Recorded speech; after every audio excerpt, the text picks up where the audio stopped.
السلام عليكم ورحمة الله وبركاته. الحمد لله رب العالمين والصلاة والسلام على أشرف الأنبياء والمرسلين نبينا محمد وعلى آله وصحبه أجمعين أما بعد. ബഹുമാന്യരായ സഹോദരങ്ങളെ, കഴിഞ്ഞ ക്ലാസ്സുകളിൽ നാം ആദ്യത്തെ 25 ഹദീസുകളാണ് പൂർത്തിയാക്കിയത്. 26ാമത്തെ ഹദീസാണ് ഇൻഷാ അല്ലാഹ് അൽ-അർബഊൻ അൻ-നവവിയ്യ എന്ന ഗ്രന്ഥത്തിൽ നിന്നും നമുക്ക് വായിക്കാനുള്ളത്. അൻ അബി ഹുറൈറത റളിയല്ലാഹു അൻഹു ഖാല റസൂലുള്ളാഹി സ്വല്ലല്ലാഹു അലൈഹി വസല്ലം കുല്ലു സുലാമ മിനൻ നാസി അലൈഹി സദഖ കുല്ല യൗമിൻ തത്ലഉ ഫീഹി അശ്-ശംസു തഅദിലു ബൈന ഇസ്നൈനി സദഖ വതുഈനു റജുല ഫീ ദാബത്തിഹി ഫതഹ്മിലു അലൈഹാ ഔ തർഫഉ ലഹു അലൈഹാ മതാഅഹു സദഖ والكلمة الطيبة صدقة وبكل خطوة تمشيها إلى الصلاة صدقة وتميت الأذى عن الطريق صدقة رواه البخاري ومسلم. ഈ ഹദീസ് ഇമാം ബുഖാരിയും മുസ്ലിമും അബൂ ഹുറൈറ റളിയല്ലാഹു അൻഹുവിൽ നിന്നും ഉദ്ധരിച്ചിട്ടുള്ള സ്വഹീഹായ ഹദീസാണ്. കഴിഞ്ഞ 25ാമത്തെ ഹദീസിൽ പറഞ്ഞതുപോലെ തന്നെ ഈ 26ാമത്തെ ഹദീസും ഒരുപാട് നന്മകൾ, നമുക്ക് സ്വർഗത്തിലേക്ക് പ്രവേശിക്കാൻ സാധിക്കുന്ന ഒരുപാട് നന്മകളെ പരിചയപ്പെടുത്തുന്ന, നമ്മെ അറിയിക്കുന്നതായ ഹദീസുകളാണ്. ഈ ഹദീസിൽ നമുക്ക് കാണാം, നബി സല്ലല്ലാഹു അലൈഹി വസല്ലം പറയുന്നു, കുല്ലു സുലാമ മിനൻ നാസി അലൈഹി സദഖ. നിങ്ങളുടെ ശരീരത്തിലെ ഓരോരുത്തരുടെയും, ഓരോ മനുഷ്യരുടെയും നിങ്ങളുടെ ശരീരത്തിലെ ഓരോ പേശിക്കും അത് അല്ലാഹു നൽകിയ അനുഗ്രഹമാണ്. അത് നൽകിയതിൻ്റെ പകരമായി ഒരു സദഖ നിങ്ങൾക്ക് ബാധ്യതയായിട്ടുണ്ട്. കുല്ല യൗമിൻ തത്ലഉ ഫീഹി അശ്-ശംസ്, ഓരോ ദിവസവും സൂര്യൻ ഉദിക്കുമ്പോഴും തഅദിലു ബൈന ഇസ്നൈനി സദഖ, രണ്ടാളുകൾക്കിടയിൽ നിങ്ങൾ രഞ്ജിപ്പുണ്ടാക്കുന്നത് അതൊരു സദഖയാണ്. വതുഈനു റജുല ഫീ ദാബത്തിഹി ഫതഹ്മിലു അലൈഹാ ഔ തർഫഉ ലഹു അലൈഹാ മതാഅഹു സദഖ, ഒരു വ്യക്തിയെ വാഹനപ്പുറത്ത് കയറാൻ നിങ്ങൾ സഹായിക്കുന്നു, അതല്ലെങ്കിൽ അയാളുടെ വാഹനത്തിൽ കയറ്റുവാനുള്ള ചരക്ക് ഉയർത്തി കൊടുത്തുകൊണ്ട് അയാളെ സഹായിക്കുന്നു, ഇതും സദഖയാണ്. വൽകലിമത്തു ത്വയ്യിബത്തു സദഖ, നല്ല വാക്ക് നിങ്ങൾ പറയുന്നത് സദഖയാണ്. വബികുല്ലി ഖുത്വത്തിൻ തംശീഹാ ഇലസ്സലാത്തി സദഖ, നിസ്കാരത്തിന് വേണ്ടി നിങ്ങൾ കാലടി വെക്കുന്ന ഓരോ കാൽച്ചുവടിനും സദഖയുടെ പ്രതിഫലമുണ്ട്. വതുമീതുൽ അദാ അനി ത്വരീഖി സദഖ, വഴിയിൽ നിന്നുള്ള ഉപദ്രവങ്ങൾ നീക്കം ചെയ്യുന്നത് സദഖയാണ് എന്നാണ് നബി സല്ലല്ലാഹു അലൈഹി വസല്ലം പറയുന്നത്. വ്യത്യസ്തങ്ങളായ സൽക്കർമ്മങ്ങളുടെ മാർഗങ്ങളാണ് സഹോദരങ്ങളെ ഈ ഹദീസിൽ പറഞ്ഞിട്ടുള്ളത്. ആരംഭിച്ചിട്ടുള്ളത് കുല്ലു സുലാമ മിനൻ നാസി അലൈഹി സദഖ, മനുഷ്യന്റെ ഓരോ പേശികൾക്കും അവനൊരു സദഖ നൽകാൻ ബാധ്യതയായിട്ടുണ്ട് എന്നാണ്. സുലാമ എന്ന് പറയുന്ന വാക്കിനർത്ഥം ചിലർ പറഞ്ഞു അത് എല്ലുകളാണ് എന്ന് പറഞ്ഞത് കാണാൻ സാധിക്കും. ഹിയൽ ഇളാം, എല്ലുകളാണ്. വേറെ ചിലർ പറഞ്ഞു അല്ല, അത് അൽ മഫാസിലുല്ലതി ബൈനൽ ഇളാം, രണ്ട് എല്ലുകൾക്കിടയിലുള്ള ജോയിന്റുകൾക്കാണ്, പേശികൾക്കാണ് അത് പറയുക. വേറെ ചിലർ പറഞ്ഞു അത് കൈക്ക് പ്രത്യേകമായിട്ടുള്ളതിനാണ് സുലാമ എന്ന് പറയുന്നത്, അഥവാ നമ്മുടെ തോള് മുതൽ കൈ വരെയുള്ള അവിടെയുള്ള എല്ലുകൾക്കാണ്, അല്ലെങ്കിൽ അവിടെയുള്ള ജോയിന്റുകൾക്കാണ് സുലാമ എന്ന് പറയുന്നത്. എന്നാൽ ഏറ്റവും ശരിയായത് മറ്റു ചില ഹദീസുകളൊക്കെ പരിശോധിച്ചാൽ സുലാമ എന്ന് പറയുന്ന വാക്കിനർത്ഥം അത് നമ്മുടെ ജോയിന്റുകളാണ്, ശരീരത്തിന്റെ രണ്ട് എല്ലുകൾക്കിടയിലുള്ള ജോയിന്റുകൾക്കാണ് സുലാമ എന്ന് പറയുന്നത്. യഥാർത്ഥത്തിൽ ഇത് നമ്മൾ ചിന്തിച്ചു നോക്കിയാൽ എന്തുകൊണ്ടാണ് ഇതിന് സദഖ കൊടുക്കാൻ നിങ്ങൾക്ക് ബാധ്യതയായിട്ടുണ്ട് എന്ന് നബി സല്ലല്ലാഹു അലൈഹി വസല്ലം പറഞ്ഞിട്ടുള്ളത്? കാരണം ഇത് അള്ളാഹു നൽകിയ വലിയൊരു അനുഗ്രഹമാണ്. നമുക്ക് ഈ ശരീരത്തിന് ഇങ്ങനെയുള്ള വ്യത്യസ്തങ്ങളായ ഈ ജോയിന്റുകൾ ഉള്ളത് കൊണ്ടാണ് നമുക്ക് എന്ത് ചെയ്യാൻ സാധിക്കുന്നത്, നമ്മുടെ കൈകൾ അനക്കാൻ സാധിക്കുന്നത്. നമ്മുടെ തലയാകട്ടെ, കൈയാകട്ടെ, നടുവാകട്ടെ, ഇത് നിവർത്താനും ഇത് ആ രൂപത്തിൽ ചലിപ്പിക്കാനും നമുക്ക് വേണ്ട രൂപത്തിലൊക്കെ അതിനെ ചലിപ്പിക്കാനൊക്കെ സാധിക്കുന്നത് സഹോദരങ്ങളെ അതിന് അല്ലാഹു സുബ്ഹാനഹു വ തആല നൽകിയിട്ടുള്ള ഈ ഒരു വിശേഷണമാണ്. അത് നൽകിയിട്ടില്ലെങ്കിൽ മനുഷ്യന്റെ ഒറ്റ തടി പോലെ ആയിരിക്കും, അവൻ അനങ്ങാൻ സാധിക്കുകയില്ല. അങ്ങനെയുള്ള ഒരു തടി കൊണ്ട് അവൻ ചെയ്യേണ്ടതായ ഒരു കാര്യവും അവന് ദുനിയാവിൽ ചെയ്യാൻ സാധിക്കുകയില്ല. അതുകൊണ്ടാണ് ഇത് സദഖ നൽകാൻ മാത്രം നിങ്ങൾക്ക് ബാധ്യതയായിട്ടുള്ള വലിയൊരു അനുഗ്രഹമാണ് എന്ന് ഓർമ്മപ്പെടുത്തിക്കൊണ്ട് സഹോദരങ്ങളെ നബി സല്ലല്ലാഹു അലൈഹി വസല്ലം പറഞ്ഞിട്ടുള്ളത്. മറ്റൊരു ഹദീസിൽ നമുക്ക് ഇതേ ആശയം നമുക്ക് കാണാൻ സാധിക്കും. ആയിഷ റളിയല്ലാഹു അൻഹ ഉദ്ധരിക്കുന്ന ഒരു ഹദീസിൽ കാണാം, ഇന്നല്ലാഹ ഖലഖ കുല്ല ഇൻസാനിൻ മിൻ ബനി ആദം അലാ 60 വ 300 മഫ്സൽ. അല്ലാഹു സുബ്ഹാനഹു വ തആല എല്ലാ മനുഷ്യരെയും സൃഷ്ടിച്ചിട്ടുള്ളത് അവന് 360 ജോയിന്റുകൾ അവന്റെ ശരീരത്തിൽ ഉണ്ടാകുമെന്നാണ്. 360 പേശികൾ അവന്റെ ശരീരത്തിലുണ്ട്. ഈ പറയുന്ന 360നും അവൻ എന്ത് ചെയ്യേണ്ടതുണ്ട്? നന്ദി കാണിക്കേണ്ടതുണ്ട്, സദഖ കൊടുക്കേണ്ടതുണ്ട്. എന്നിട്ട് പറയാൻ ഫമൻ കബ്ബർ അല്ലാഹ്, ആരെങ്കിലും അള്ളാഹുവിനെ തക്ബീർ ചെയ്തു, അല്ലാഹു അക്ബർ എന്ന് പറഞ്ഞു, വഹമിദ് അല്ലാഹ്, അള്ളാഹുവിനെ സ്തുതിച്ചു, അൽഹംദുലില്ലാ എന്ന് പറഞ്ഞു, വഹല്ലൽ അല്ലാഹ്, ലാ ഇലാഹ ഇല്ലല്ലാഹ് എന്നാരെങ്കിലും പറഞ്ഞു, വസബ്ബഹ അല്ലാഹ്, സുബ്ഹാനല്ലാഹ് എന്നാരെങ്കിലും പറഞ്ഞു, വസ്തഗ്ഫർ അല്ലാഹ്, അസ്തഗ്ഫിറുല്ലാഹ് എന്നാരെങ്കിലും പറഞ്ഞു, വഅസാഹൽ ഹജറ അൻ തരീഖിൻ നാസ്, ജനങ്ങൾ പോകുന്ന വഴിയിൽ നിന്നും കല്ലിനെ നീക്കം ചെയ്തു, ഔ ഷൗക്കൻ അൻ തരീഖിൻ നാസ്, ജനങ്ങളുടെ വഴിയിൽ നിന്നും ഒരു മുള്ളവൻ നീക്കി, ഔ അൽമൻ അൻ തരീഖിൻ നാസ്, ജനങ്ങളുടെ വഴിയിൽ നിന്നും ഒരു എല്ലവൻ നീക്കി, വഅമറ ബിമഅറൂഫിൻ ഔ നഹ അൻ മുൻകർ, എന്നൊരു നന്മ കൽപ്പിച്ചു അല്ലെങ്കിൽ ഒരു തിന്മ വിരോധിച്ചു. ഈ പറയുന്ന കാര്യങ്ങളെല്ലാം അദദ തിൽക സിത്തീന വസലാസ്മിയ സുലാമ, ഈ പറയുന്നതെല്ലാം ആ 360 പേശികൾക്ക് അത് തുല്യമായി തീരുന്നതാണ്. ഇതെല്ലാം ഒരാളൊരു ജീവിതത്തിൽ ഒരു ദിവസം ഈ പറയുന്ന രൂപത്തിലെ വ്യത്യസ്തങ്ങളായ സ്വതക്കയുടെ മാർഗങ്ങൾ ഒരാൾ ചെയ്താൽ നബി സല്ലല്ലാഹു അലൈഹി വസല്ലം പറയുന്നു അത് ആ 360 പേശികൾക്ക് തുല്യമാകുന്നതാണ്. ഫൈനഹു യംശി യൗമഇദിൻ വഖദ് സുഹ്സിഹ നഫ്സഹു അനിന്നാർ, ആരെങ്കിലും ആ രൂപത്തിൽ ഒരു ദിവസം ചെയ്തു കഴിഞ്ഞാൽ അവൻ സ്വന്തം ശരീരത്തെ നരകത്തിൽ നിന്നും മോചിപ്പിച്ചവനെ പോലെയാണ്. ഫൈനഹു യുംസി യൗമഇദിൻ വഖദ് സഹ്സഹ നഫ്സഹു അനിന്നാർ, ചില റിവായത്തിൽ വന്നു ആരെങ്കിലും അപ്രകാരം ചെയ്തിട്ടുണ്ടെങ്കിൽ അങ്ങനെ ആ ദിവസം വൈകുന്നേരത്തിലേക്ക് പ്രവേശിക്കുമ്പോൾ അവനെ നരകത്തിൽ നിന്നും മോചിപ്പിച്ചവനെ പോലെയാണ് എന്നാണ് പറഞ്ഞിട്ടുള്ളത്. അതുകൊണ്ട് തന്നെ സഹോദരങ്ങളെ, ഇത് വ്യത്യസ്തങ്ങളായ ഈ സദഖയുടെ മാർഗങ്ങളിലൂടെയാണ് യഥാർത്ഥത്തിൽ ഒരാൾക്ക് എന്ത് ചെയ്യാൻ സാധിക്കുന്നത്? അള്ളാഹു നൽകിയ ശരീരത്തിന്റെ ഈ വലിയ അനുഗ്രഹം അത് അവന് എന്ത് ചെയ്യാൻ പറ്റുന്നത്? പകരമായിട്ട് റബ്ബ് സുബ്ഹാനഹു വ തആലയോട് നന്ദി കാണിക്കാൻ സാധിക്കുന്നത്. വേറെ ചില റിവായത്തിൽ വന്നിട്ടുണ്ട്, അത് അബു ബുറൈദ റളിയല്ലാഹു അൻഹുവിന്റെ ഹദീസാണ്. അദ്ദേഹം പറയുന്നുണ്ട്, സമിഅ്തു റസൂലുള്ളാഹി സ്വല്ലല്ലാഹു അലൈഹി വസല്ലം യഖൂൽ, റസൂലുള്ളാഹി സ്വല്ലല്ലാഹു അലൈഹി വസല്ലം പറയുന്നതായിട്ട് ഞാൻ കേട്ടിട്ടുണ്ട്, ഫി കുല്ലി ഇൻസാനിൻ 60 വ 300 മിഫ്സൽ, ഓരോ മനുഷ്യനും 360 പേശികളുണ്ട്. ഫഅലൈഹി അൻ യതസദ്ദഖ അൻ കുല്ലി മിഫ്സലിൻ സദഖ, ഓരോ പേശിക്കും അവനൊരു സദഖ കൊടുക്കൽ അവന് ബാധ്യതയായിട്ടുണ്ട്. ഖീല യാ റസൂലല്ലാഹ് വമൻ യുതീഖു ദാലിക്, അല്ലാഹുവിന്റെ റസൂലിനോട് ചോദിക്കപ്പെട്ടു, ആർക്കാണ് അതിന് സാധിക്കുക? 360 സദഖ ഒരു ദിവസം ചെയ്യുക, ഓരോ ദിവസവും അത് ചെയ്യണം, ആഴ്ചയിലോ മാസത്തിലോ അല്ല, ഓരോ ദിവസവും ഈ സദഖ ചെയ്യണം. ആർക്കാണ് അതിന് സാധിക്കുക? അവിടുന്ന് പറഞ്ഞു, ഖാല അന്നഖാമതു തദ്ഫനുഹാ ഫിൽ മസ്ജിദ്, മസ്ജിദിൽ പഴയ കാലത്തൊക്കെ ഈ രൂപത്തിൽ കാർപ്പറ്റുകളല്ല, മണ്ണാണ്. അപ്പൊ അവിടെ ആരെങ്കിലുമൊക്കെ തുപ്പുകയോ കഫൻ തുപ്പുകയോ ഒക്കെ ചെയ്തിട്ടുണ്ടെങ്കിൽ അതൊരാൾ കുഴിച്ചിട്ട് കഴിഞ്ഞാൽ അത് സദഖയാണ്. വശൈഉ തൻഹീഹി അൻ ത്വരീഖിൻ നാസ്, ഒരാൾ ജനങ്ങളുടെ വഴിയിൽ നിന്നും എന്തെങ്കിലുമൊക്കെ നീക്കം ചെയ്താൽ, എന്തെങ്കിലുമൊക്കെ ഉപദ്രവം ഉണ്ടാകുമ്പോൾ നീക്കം ചെയ്താൽ അത് സദഖയാണ്. ഫഇല്ലം തജിദ്, അതൊന്നും സാധിച്ചിട്ടില്ലെങ്കിൽ ഫറകഅത ദുഹ തുജ്സി, അവൻ 2 റക്അത്ത് ദുഹ നിസ്കരിച്ചാൽ അതിന് പകരമാകുന്നതാണ് എന്നും പറഞ്ഞിട്ടുണ്ട്. അപ്പൊ ഈ ഹദീസുകളിൽ നിന്നൊക്കെ നമുക്ക് സുലാമ എന്ന് പറയുന്ന വാക്കിനർത്ഥം അത് നമ്മുടെ ശരീരത്തിന്റെ പേശികളാണ് എന്ന് വളരെ കൃത്യമായി മനസ്സിലാക്കാൻ സാധിക്കും. കുല്ലു സുലാമ മിനൻ നാസി അലൈഹി സദഖ, അങ്ങനെയുള്ള ഓരോ പേശികൾക്കും ജനങ്ങൾക്ക് സദഖ കൊടുക്കണം എന്നാണ് സഹോദരങ്ങളെ പറഞ്ഞിട്ടുള്ളത്. ഇവിടെ പണ്ഡിതന്മാർ വളരെ കൃത്യമായി അവിടുന്ന് ഒരു ഫായിദ ഷെയ്ഖ് സുലൈമാൻ റുഹൈലി അദ്ദേഹം പറയാണ്, വഫീ ഹാദാ യാ ഇഖ്വാ, സഹോദരങ്ങൾ, ഇതിൽ നമുക്കുണ്ട് ഇശാറത്തുൻ ഇല അന്ന സദഖത തുഹ്ഫദു ബിഹാ സിഹത്തുൽ മഫാസിൽ, നമ്മൾ സദഖ കൊടുക്കുകയാണെങ്കിൽ നമ്മുടെ ശരീരത്തിലെ ജോയിന്റുകൾക്കൊക്കെയുള്ള ഒരു സംരക്ഷണം അതുകൊണ്ട് ഉണ്ടാകുന്നതാണ്. മഫാസിലുൽ ഇൻസാനി തുഹ്ഫദു ബിസ്സദഖ, മനുഷ്യന്റെ ശരീരത്തിലെ പേശികളെല്ലാം ഇങ്ങനെ സദഖകൾ കൊണ്ട് എന്ത് ചെയ്യാൻ സാധിക്കും? അവന് അതിന് അല്ലാഹുവിൽ നിന്ന് രക്ഷ ചോദിക്കാൻ സാധിക്കും. ഫസ്സദഖതു വിഖായത്തുൻ ലിമഫാസിലിൽ ഇൻസാനി മിനൽ അദാ, അതിന് വല്ല പ്രയാസങ്ങൾ ഉണ്ടാകുന്നതിന് ഈ സദഖ മതിയാകുന്നതാണ്. മൻ അറാദ അൻ യഖീഹ അല്ലാഹു ശർറ മാ യുസമ്മി ബിദ്ദിസ്ഖാത്ത് അല്ലതി തകൂനു ഫിൽ ളഹർ വമാ ഫി റഖബ് വമാ ഫി ഗൈരിഹാ ഫഅലൈഹി അൻ യുക്സിറ മിനസ് സദഖ. അദ്ദേഹം പറയാണ്, ഈ കാലഘട്ടത്തിൽ ആളുകൾക്ക് നടുവിനും മറ്റുമൊക്കെ ഡിസ്ക് പ്രോബ്ലം, അതല്ലെങ്കിൽ മുട്ടിനൊക്കെ ഉണ്ടാവുന്ന വേദനകൾ, ഇത്തരം കാര്യങ്ങളിൽ നിന്നൊക്കെ ഒരു രക്ഷയായിരിക്കും അതിനുവേണ്ടി സദഖ കൊടുക്കുക എന്നുള്ളത്. കാരണം ലിഅന്ന സദഖത യുഷ്കറുല്ലാഹു ബിഹാ അലാ ഹാദിഹി നിഅമ, കാരണം സദഖ കൊണ്ട് അല്ലാഹുവിന് എന്ത് ചെയ്യും? നന്ദി ചെയ്യപ്പെടും, ഈ പറയുന്ന നിഅമത്തിന് നന്ദി ചെയ്യപ്പെടും. വശുക്രു യസ്ബുതു നിഅം, നന്ദി കാണിക്കുമ്പോഴാണ് നമ്മുടെ നിഅമത്തുകൾ നിലനിൽക്കുന്നത്.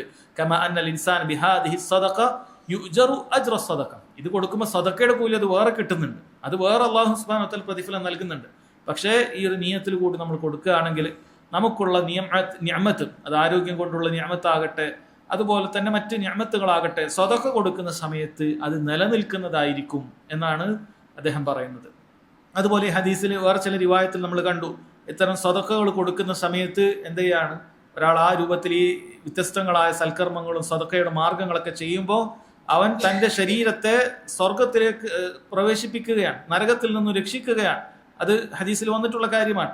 അതുകൊണ്ടാണ് പണ്ഡിതന്മാർ പറയുന്നത്, അങ്ങനെ എല്ലാ ദിവസവും സ്വതക്ക ചെയ്യുന്ന ആളുകളെ സംബന്ധിച്ചിടത്തോളം അവന് നരകത്തിൽ നിന്ന് രക്ഷ ലഭിക്കാൻ സാധിക്കുന്ന കാര്യമാണ്. നരകത്തിൽ നിന്ന് രക്ഷപ്പെടാനുള്ള വളരെ പ്രധാനപ്പെട്ട ഒരു മാർഗം തന്നെയാണ് ഒരാൾ സ്വതക്ക കൊടുക്കുക എന്നുള്ളത്.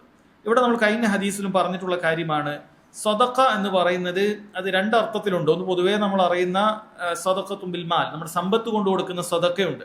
എന്നാൽ സ്വതക്ക എന്ന് പറയുന്ന വാക്കിന് അർത്ഥം ഒന്നുകൂടി വിശാലമായിട്ടുള്ള അർത്ഥമാണ്. അതിന് പണ്ഡിതന്മാർ പറഞ്ഞത് ഇങ്ങനെയാണ്: ഈസാലുൽ ഇൻസാനി നഫ്അ ഇലാ നഫ്സിഹി ഔ ഇലാ ഗൈരിഹി. ഒരാൾക്ക് സ്വന്തം ശരീരത്തിനോ അല്ലെങ്കിൽ മറ്റൊരാൾക്ക് ഉപകാരം എത്തിക്കുന്നതിനൊക്കെ സ്വതക്ക എന്ന് പറയും. ഒരാൾ സ്വന്തം ശരീരത്തിന് ഉപകാരം ചെയ്യുന്നതാകട്ടെ, മറ്റൊരാൾക്ക് വേണ്ടി ഉപകാരം ചെയ്യുന്നതാകട്ടെ, ഇതെല്ലാം സ്വതക്ക എന്നാണ് പറയുന്നത്. അത് നമ്മുടെ കൂട്ടുകാർക്കാകട്ടെ, നമ്മുടെ മാതാപിതാക്കൾക്കാകട്ടെ, മക്കൾക്കാകട്ടെ. നമ്മൾ കഴിഞ്ഞ ഹദീസിൽ അത് വായിച്ചിട്ടുള്ളതാണ്. തൻ്റെ ഭാര്യയോടുള്ള ബന്ധം അതുപോലും അത് സ്വതക്കയായിട്ടാണ് പരിചയപ്പെടുത്തുന്നത്. അപ്പൊ ഇതെല്ലാം സ്വതക്കയാണ്. അപ്പൊ ആ സ്വതക്ക രണ്ട് രൂപത്തിലുണ്ട്. ഒന്ന് സ്വന്തത്തിന് വേണ്ടി ചെയ്യുന്ന സ്വതക്ക, സ്വന്തത്തിന് വേണ്ടി ചെയ്യുന്ന സ്വതക്ക. സ്വന്തത്തിന് വേണ്ടി ചെയ്യുന്ന സ്വതക്ക എന്ന് പറഞ്ഞാൽ ഒരാള് ദിക്റ് ചൊല്ലുന്നു, സുബ്ഹാനല്ലാഹ്, അൽഹംദുലില്ലാഹ്, ലാ ഇലാഹ ഇല്ലല്ലാഹ്, അല്ലാഹു അക്ബർ, ഇത്തരം ദിക്റൊക്കെ ചെല്ലുന്ന സമയത്ത് ഒരാള് സ്വന്തത്തിന് സ്വതക്ക കൊടുക്കുന്നതിന് തുല്യമാണ്. ഒരാൾ മസ്ജിദിലേക്ക് നടന്നു വരുന്നു, അത് സ്വന്തത്തിന് സ്വതക്ക കൊടുക്കുന്നതിന് തുല്യമാണ്. അഥവാ സ്വന്തത്തിന് അല്ലാഹു സുബ്ഹാനഹു വ തആലയുടെ മാർഗത്തിൽ സ്വതക്ക കൊടുക്കുന്നു, അതിനുള്ള പ്രതിഫലം അവന് സ്വന്തത്തിന് ലഭിക്കുന്നു. അതുപോലെ മറ്റുള്ള ആളുകൾക്കും അവന് കൊടുക്കുന്ന സ്വതക്കയുണ്ട്. ഇത് രണ്ടും ഈ ഹദീസിൽ പറഞ്ഞിട്ടുണ്ട്. അതായത് ഒരു മനുഷ്യന് പ്രയാസമുള്ള ഒരു മനുഷ്യന് അയാളെ സഹായിക്കുക. ഇവിടെ രണ്ട് ഉദാഹരണം പറഞ്ഞു. ഒരാളെ വാഹനപ്പുറത്തേക്ക് കയറ്റുക, അതല്ലെങ്കിൽ അയാളുടെ സാധനം നമ്മൾ എന്ത് ചെയ്യുക, അത് എടുത്തു കൊടുക്കുക. അതുപോലെ ജനങ്ങൾ പോകുന്ന വഴിയിൽ ഉപദ്രവങ്ങളൊക്കെ ഉണ്ടാകുന്ന സമയത്ത് അത് നീക്കം ചെയ്യുക. ഇതൊക്കെ മറ്റുള്ള ആളുകൾക്ക് എത്തുന്ന സ്വതക്കയാണ് എന്ന് പറഞ്ഞു. ആ സ്വതക്കയാകട്ടെ അത് എല്ലാ ദിവസവും നമുക്ക് ബാധ്യതയായിട്ടുള്ളതാണ്. കുല്ല യൗമിൻ തത്ലുഉ ഫീഹി ശംസ്, സൂര്യൻ ഉദിക്കുന്ന ഓരോ ദിവസവും എന്നാണ് സഹോദരങ്ങളെ ഈ സ്വതക്കയെ കുറിച്ചിട്ട് പറഞ്ഞത്. എന്നിട്ട് വ്യത്യസ്തങ്ങളായ സൽക്കർമ്മങ്ങളുടെ മാർഗങ്ങളോടെ പറയുന്നുണ്ട്. ഒന്ന് തഅദിലു ബൈന ഇസ്നൈൻ, രണ്ടാളുകൾക്കിടയിൽ യോജിപ്പുണ്ടാക്കുക, അവർക്കിടയിൽ നന്മ ചെയ്യുക എന്നാണ്. പണ്ഡിതന്മാർ പറയുന്നു ഇത് മൂന്ന് കാര്യങ്ങളോട് ഉൾക്കൊള്ളുന്നുണ്ട്. ഒന്ന് അൽ ഇസ്ലാഹു ബൈനന്നാസ്, രണ്ട് അസ്സുൽഹു ബൈനന്നാസ്, മൂന്ന് അൽ ഹുക്മു ബൈനന്നാസ്. മൂന്ന് കാര്യങ്ങളുണ്ട്. എന്താണ് അൽ ഇസ്ലാഹു ബൈനന്നാസ്? ജനങ്ങൾക്കിടയിൽ ഇസ്ലാഹ് നടത്തുക എന്ന് പറഞ്ഞു കഴിഞ്ഞാൽ രണ്ടാളുകൾക്ക് തമ്മിൽ എന്തെങ്കിലുമൊക്കെ പ്രശ്നത്തിലായി, അവർ പരസ്പരം ഏതെങ്കിലുമൊക്കെ രൂപത്തിൽ പ്രശ്നമായി, പരസ്പരം ദേഷ്യമായി, ആ രൂപത്തിലൊക്കെയുള്ള പ്രശ്നമായി. അപ്പൊ ഇത്തരം പ്രശ്നങ്ങൾ പണ്ഡിതന്മാർ പറയുന്നു രണ്ട് രൂപത്തിലെ പ്രശ്നം ഉണ്ടാകും. ഒന്ന് യക്കൂന സബബുൽ ഖുസൂമത്തി ദീനിയ, ദീനിയായ പ്രശ്നങ്ങൾ കൊണ്ട് പ്രശ്നം ഉണ്ടാകാം. രണ്ട് യക്കൂന സബബുൽ ഖുസൂമത്തി ദുനിയവിയ, ദുനിയവിയായ പ്രശ്നങ്ങളും ഉണ്ടാകാം. ഇവിടെ ദീനിയായ പ്രശ്നമാണ് രണ്ടാളുകൾക്കിടയിൽ ഉണ്ടായിട്ടുള്ളത് എങ്കിൽ അതിൽ നമുക്ക് ബാധ്യതയായിട്ടുള്ളതാണ് അവിടെ ദീനിന്റെ വശങ്ങൾ അവർക്ക് പറഞ്ഞു കൊടുത്തുകൊണ്ട് ആരാണോ തെറ്റിൽ, രണ്ടിൽ ഒരാൾ തെറ്റിലായിരിക്കും, ആ തെറ്റിലുള്ളവനെ ശരിയുടെ മാർഗത്തിലേക്ക് കൊണ്ടുവരിക എന്നുള്ളത്. ഇവിടെ പണ്ഡിതന്മാർ ഉദാഹരണം പറയാണ്. ഇപ്പൊ രണ്ടാളുകൾ എന്തെങ്കിലുമൊക്കെ പരസ്പരം ഒരു തെറ്റിൽ അങ്ങോട്ടും ഇങ്ങോട്ടും അകന്നുപോയി ഒരു ബിദ്അത്തിന്റെ വിഷയത്തിലാണ്. ഒരാൾ പറയും ഞാൻ ഇന്ന കാര്യം ചെയ്യും, ഇന്ന രൂപത്തിൽ ഒരു ബിദ്അത്ത് ചെയ്യും, ഇന്നൊരു നേർച്ച നടത്തും, ആണ്ട് നേർച്ച നടത്തും, ഉദാഹരണം പറയാം. അപ്പൊ ഈ രൂപത്തിൽ പറഞ്ഞപ്പോൾ മറ്റൊരാൾ പറഞ്ഞത് ചെയ്യാൻ പാടില്ല, സഹോദരൻ പറഞ്ഞു, അല്ലെങ്കിൽ വാപ്പ പറഞ്ഞു, അല്ലെങ്കിൽ മകൻ പറഞ്ഞു അത് ചെയ്യാൻ പാടില്ല, അത് പ്രശ്നമാണ്, തെറ്റാണ് എന്ന് പറഞ്ഞു. അവർ രണ്ടുപേരും തമ്മിൽ വിയോജിപ്പിലായി, രണ്ടുപേരും തമ്മിൽ ബന്ധം മുറിഞ്ഞു. അല്ലെങ്കിൽ ഒരാൾ ബിദ്അത്ത് ചെയ്യുന്ന കാരണത്താൽ മറ്റേയാൾ ആ ബിദ്അത്ത് ചെയ്യുന്നവനെ ഹജർ ചെയ്തു, അവഗണിച്ചു. അങ്ങനെ രണ്ടാൾക്കാർ തെറ്റിലായി. ഇവിടെ എന്താണ് നമ്മൾ ചെയ്യേണ്ടത്? ഇവിടെ തീർച്ചയായും നമ്മൾ ചെയ്യേണ്ടത് സഹോദരങ്ങളെ ഈ പറയപ്പെട്ട കാര്യം സംഭവിച്ചിട്ടുണ്ടോ എന്നുള്ളത് ആദ്യം ഉറപ്പുവരുത്തുക. എന്നിട്ട് ആ വ്യക്തിയോട് ആ തെറ്റിൽ നിന്നും നമ്മൾ എന്ത് ചെയ്യുക, തൗബ ചെയ്ത് മടങ്ങാൻ പറയുക, അത് തെറ്റിന്റെ ഗൗരവത്തെക്കുറിച്ച് ഓർമ്മപ്പെടുത്തുക. അങ്ങനെ ഈ രണ്ടാളുകൾക്കിടയിൽ സുൽഹാക്കുക എന്നുള്ളതാണ്. ഇതാണ് ചെയ്യേണ്ടത്. ഈ രൂപത്തിലാണ് ചെയ്യേണ്ടത്. ദീനിയായിട്ടുള്ള തെറ്റാണെങ്കിൽ അതിനെ നമ്മൾ നിസ്സാരവൽക്കരിക്കാൻ പാടില്ല. ആ ദീനിന്റെ വിഷയം അതൊക്കെ കുഴപ്പമില്ല എന്ന് പറയാൻ പാടില്ല. മറിച്ച് ആ വ്യക്തിക്ക് ദീനിയായ മസല അത് പറഞ്ഞു കൊടുക്കണം. എന്ന രൂപത്തിലാണ് ഈ മറ്റേയാൾ പറഞ്ഞതാണ് അതിന്റെ ശരി എന്ന് പറഞ്ഞു കൊടുത്തുകൊണ്ട് അവരെ പരസ്പരം അടുപ്പിക്കാനുള്ള മാർഗങ്ങൾ സഹോദരങ്ങൾ നമ്മൾ ചെയ്യണം. ഇനി ദുന്യവിയായ കാര്യങ്ങൾക്കാണ് രണ്ടാളുകൾ തമ്മിൽ തെറ്റിയിട്ടുള്ളത് എങ്കിൽ ഇവിടെ സഹോദരങ്ങളെ അവരെ രണ്ടുപേരെയും ഒരുമിപ്പിക്കുന്നതിന് വേണ്ടിയിട്ട് നമുക്കറിയാം കളവ് പറഞ്ഞിട്ടാണെങ്കിൽ പോലും അത് അനുവദനീയമാണ് എന്നാണ്. കാരണം ഹദീസിൽ കാണാൻ സാധിക്കും രണ്ടാളുകൾ ഒരുമിപ്പിക്കുന്നതിന് വേണ്ടി ആരെങ്കിലുമൊക്കെ കളവ് പറഞ്ഞിട്ടുണ്ടെങ്കിൽ അത് കളവല്ല എന്ന് തന്നെ ഹദീസിൽ കാണാൻ സാധിക്കും. ഉദാഹരണത്തിന് രണ്ടാളുകൾ പരസ്പരം അയൽവാസികളാണ്, അല്ലെങ്കിൽ എന്നും കണ്ടുമുട്ടുന്ന ആളുകളാണ്, അവർ തമ്മിൽ തെറ്റി, രണ്ടും വേർപെട്ടു, രണ്ടും വേറെ വേറെയായി. ആ രൂപത്തിലെത്തുന്ന സമയത്ത് രണ്ടുപേരെയും കണ്ടുകൊണ്ട് പരസ്പരം എന്ത് ചെയ്യുക, ഒരാളുടെ നന്മ മറ്റേ ആൾക്ക് പറഞ്ഞു കൊടുക്കുക.